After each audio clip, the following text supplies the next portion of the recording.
அனைவருக்கும் வணக்கம். நான் உங்கள் டக்குமுக்கு பேசுகிறேன். வார்த்தைகளையும் சொற்களையும் நம்பி இதை ஆரம்பிச்சிருக்கேன்.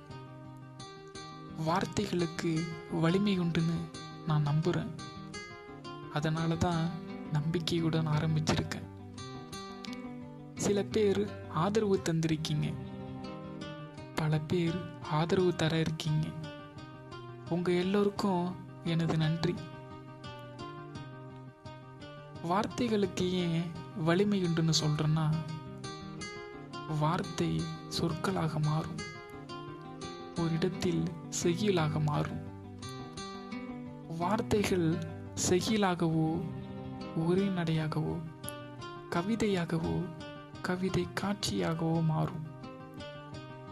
எப்போதும் சில வார்த்தைகளை நம்மால் கடந்து செல்லவே முடியாது. உதாரணத்துக்கு, நாம் சில புத்தகங்களை படிக்கும்போது அதில் உள்ள வார்த்தைகள் நம்மை அப்படி ஆட்கொள்ளும்.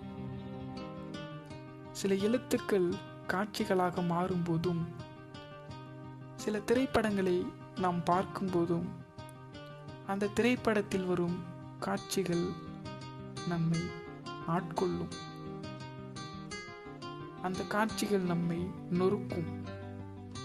அந்த காட்சிகளை நம்மால் எளிதில் கடந்து செல்ல முடியாது. அதுபோலதான் சொல்றேன், அந்த வார்த்தைகளுக்கு வலிமை உண்டுன்னு நம்பிக்கையுடன் ஆரம்பிச்சிருக்கேன்.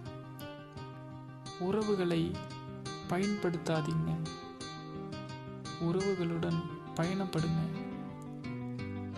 உறவுகளுடன் பயணப்பட்டதான் வாழ்க்கை இனிமையாகும்.